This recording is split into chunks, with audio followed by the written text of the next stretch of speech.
మొన్ననే ఢిల్లీ వచ్చాడు, మీ అందరికీ తెలుసో లేదో. ఢిల్లీ తలదాచుకున్నట్టుగా పరిగెట్టుకుంటూ వచ్చాడు. చంద్రబాబు నాయుడు గారు ఒక రోజు వచ్చారు, అయ్యి బాబు ఏమైపోతుందా అని చెప్పి కంగారు మీద వచ్చాడు. కంగారు మీద వచ్చిన తర్వాత వాళ్ళకి ఎంతమంది ఎంపీలు ఉన్నారు? సుమారు 31 మంది ఎంపీలు ఉన్నారు లోక్సభ రాజ్యసభలో.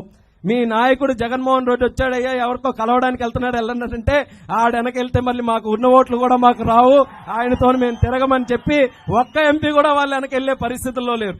చంద్రబాబు నాయుడు గారు ఈ రోజు నడుస్తుంటే కేవలం తెలుగుదేశం పార్టీ వాళ్ళే కాదు, దేశంలో ఉన్నటువంటి ఇతర ఎంపీలు అందరూ కూడా ఆయన ఒక బ్రాండ్ కాబట్టి ఆయన దగ్గరికి వచ్చి పలకరించి ఎలా ఉన్నారయ్యా బాబు గారు అని చెప్పే పరిస్థితికి వస్తే, జగన్మోహన్ రెడ్డి వచ్చినప్పుడు సొంత ఎంపీలు కూడా తోక జాడించుకుని ఎక్కడికక్కడ పారిపోతున్నారనంటే ఎంపీలు సరిగ్గా లేరు, ఎమ్మెల్యేలు సరిగ్గా లేరు, వాళ్ళ నాయకులు సరిగ్గా లేరు, ఆఖరికి ప్రజలు కూడా రేపు వాళ్ళకి సహకరించరనే మాటని మనమందరం కూడా తేల్చి చెప్పే విధంగా ఎన్నికల్లో ఓట్లు వేయించాలని మళ్లీ మీ అందరికీ కూడా తెలియజేస్తున్నాను.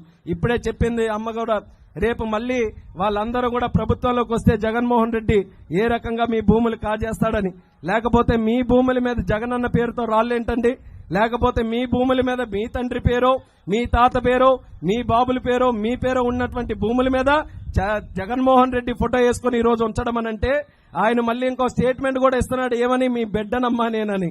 మీ బిడ్డనంటే మీరు మురిసిపోవద్దు, మీరేదో మీ బిడ్డనంటే ముఖ్యమంత్రి మా బిడ్డగా ఉన్నాడు, రోజు వస్తాడు మాకు సేవ చేస్తాడు అనుకోవద్దు. అన్ని పక్కా ప్లానింగ్ తో ఉన్నాడు జగన్మోహన్ రెడ్డి. ముందు రాళ్ళు వేయించాడు, తర్వాత ఫోటో వేయించాడు, తర్వాత మీ బిడ్డ అన్నాడు, రేపు మీ ఆస్తిలో వాటా కోసం ఖచ్చితంగా వస్తాడా జగన్మోహన్ రెడ్డి. గుర్తుపెట్టుకోవాలి మీరందరూ కూడా, దొంగ బుద్ధి ఎప్పుడు కూడా పోదు. ఇప్పటి వరకు 5 సంవత్సరాలు ఎన్నో రకాలుగా దొంగ బుద్ధి చూపించుకున్నాడు.